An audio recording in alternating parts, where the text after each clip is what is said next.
道長と子供たち。光る君へに学ぶ日本史。兄弟の露骨な差別が摂関政治を終わらせる。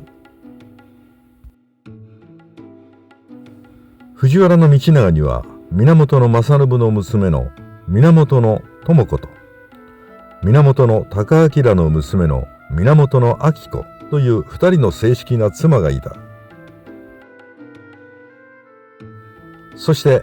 知子と明子はそれぞれ6人の子供を産み、摂関政治の基礎を揺るぎないものにしたかに見えた。ところが道長の後を継いだ頼通の娘には王子は生まれず、摂関政治は瞬く間にその終焉を迎えるのである。藤原道長と子供たちのその後を詳しく見ていこう。藤原道長には源知子と源明子という二人の正式な妻がいた。しかし道長は土帝邸で知子と同居したため、正妻は知子だったと言われている。道長が書いた御堂関白記に登場する回数は知子が圧倒的に多い。知子との間には頼通と則道という二人の男子と、そして明子、清子、武子、義子の4人の女子の6人の子供がいた。また明子との間には頼宗、明信、義信、長家の4人の男子と弘子と高子という2人の女子の合計6人の子供がいた。道長は子供に多く恵まれたが、特に女の子に恵まれたため、摂関政治においては有利な地位を道長にもたらした。そして道長は知子と明子の子供たちに明らかに格差をつけたのである。道長の妻たちの動画でも詳しく述べたが、知子は宇多天皇のひ孫で、明子は醍醐天皇の孫であった。血縁的には明子が知子よりも後期で、父親はどちらも左大臣であった。しかし知子の父源正信は現職の左大臣であったが、明子の父源高明は元左大臣で、しかも罪人の身であった。当時は婿入り婚で、道長は知子の土帝邸に住み、源正信から莫大な遺産を引き継いだ。道長が最大のライバルであった藤原の惟親に勝利できたのも正信の遺産があったからである。そのため自然と道長は明子よりも知子の子供たちを優先させた嫌いがある。また知子も子供のことに関してはおとなしく引き下がってはいなかったことを示す次のようなエピソードが残されている。道長の姉で一条天皇の生母である東三条院明子の40歳のお祝いの時、知子の息子で10歳の頼通と明子の息子で9歳の頼宗が舞を舞った。東三条院は明子が道長と結婚する前に明子を一時期の間養女としていた。そのため東三条院は普段から自然と明子の子である頼宗の方を可愛がっていた。そしてこの時も東三条院は頼宗の舞の死に褒美として地声毛の位を授けたが、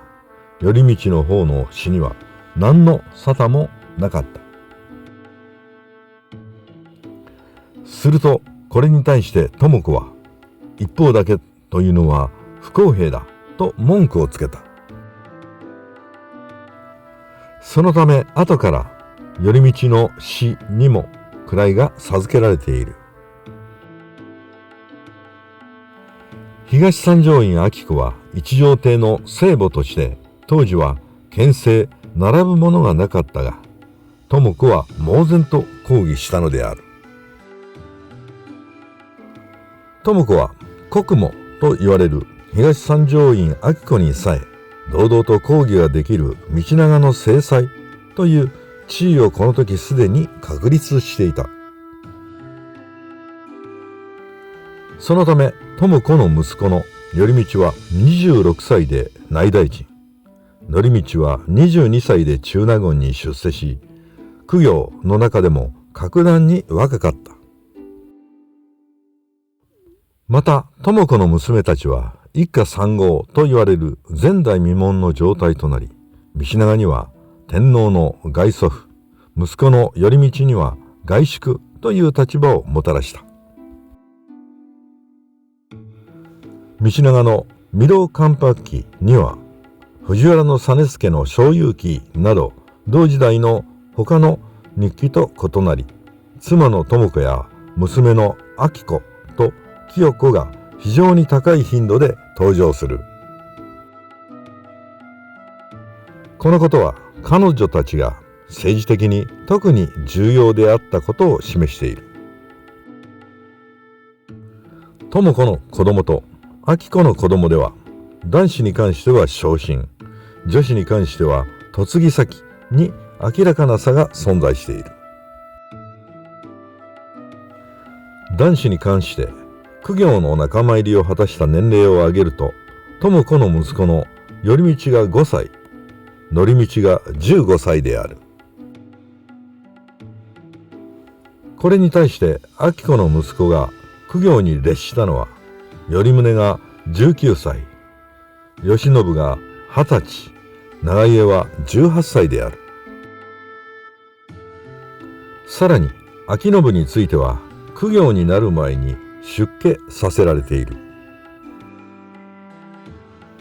そして摂政関白となったのは智子の息子の頼通と則道だけであった。女子の嫁ぎ先に関しては、智子の娘の昭子が一条天皇、清子が三条天皇、武子が御一条天皇、そしてよし子が敦長親王、後の御朱雀天皇に嫁いだが、即位前に没している。いずれにしても智子の娘4人はすべて中宮となっている。しかし昭子の娘の弘子が嫁いだのは敦明親王、高子は源の諸房で、どちらも中宮にはなっていない。敦明親王は三条天皇の第一王子だが、道長の圧力の前に自ら皇太子を辞退している。三条天皇の死後、自ら皇太子を退いた敦明親王への返礼の意味も兼ねて、道長は娘弘子の婿に親王を迎えた。しかしすでに王子を設けていた后信子とその父藤原明光は激しい嘆きのうちに相次いで死去している。そのため映画物語には、後に27歳の若さで病に倒れた弘子の臨終には、二人の怨霊が現れたと書かれている。以上のように、智子と昭子の子供たちに道長はあからさまに差別をしたため、昭子の子供たちは穏やかではなかった。特に父親の道長に似て勝ち気な性格だった慶喜は1009年寛康6年には揖保氏の明子の厚長親王後の後朱雀天皇誕生を祝う儀式中に暴れている。慶喜は同席した左近への少将藤原の惟成を罵倒した挙句、加勢した慶喜の従者によって一方的に暴行している。惟成は憤慨したが、相手が道長の子息では何ともできず、ついに出家している。さらに慶喜は智子の息子で内大臣藤原の則道の従者を虐待する事件を起こしている。1022年治安2年のこと、28歳の慶喜と27歳の則道とが派手な兄弟喧嘩で世間を騒がせたのである。藤原の実資の正勇記が伝えるところでは、その年の3月23日の朝、内大臣藤原の則道の従者たちがにわかに権大納言藤原の慶喜の従者の住む家宅を破壊した。ところがこれは智子の息子の則道から慶喜への報復であった。実はこの前々日、権大納言慶喜が内大臣則道の従者を拉致して監禁するという事件が起きていたのだ。慶喜が自宅に監禁したのは則道の馬屋の舎人の長であった。馬屋の舎人の長というのはその名の通り、馬の世話を役目とする馬屋の舎人たちの長である。したがって同じく従者とは言っても、馬屋の舎人の長は多少は地位の高い従者であった。馬屋の舎人の長は拉致監禁された上に暴行を加えられたが、その後の消息は不明である。実資は正勇記に、慶喜と則道が揉めた原因は土地問題、土地争いであったと記している。藤原道長は自身の政権の後継者とみなしたのは、智子の生んだ頼道や則道であり、明子の生んだ頼宗や慶喜ではなかった。頼道が道長から摂政の座を譲られて、後に関白になった。そして頼道の後を受けて関白に就任したのは、頼道の弟で智子の息子である則道であった。そして明子の息子の頼宗や慶喜には摂政や関白となるチャンスは全く与えられることはなかった。土地問題が原因となって慶喜と則道とが争った時、慶喜は28歳で権大納言であったが、27歳の則道はすでに内大臣となっていた。藤原の頼道は15歳で従三位となり、以後急激に昇進していき、1017年寛仁元年には内大臣となっている。道長は兄弟、いとこ、叔父甥間で激烈な摂政関白争いをしたので、自身が健在のうちに子に摂政を継承させようとしたと考えられる。つまり地位をめぐって兄弟が争わないように、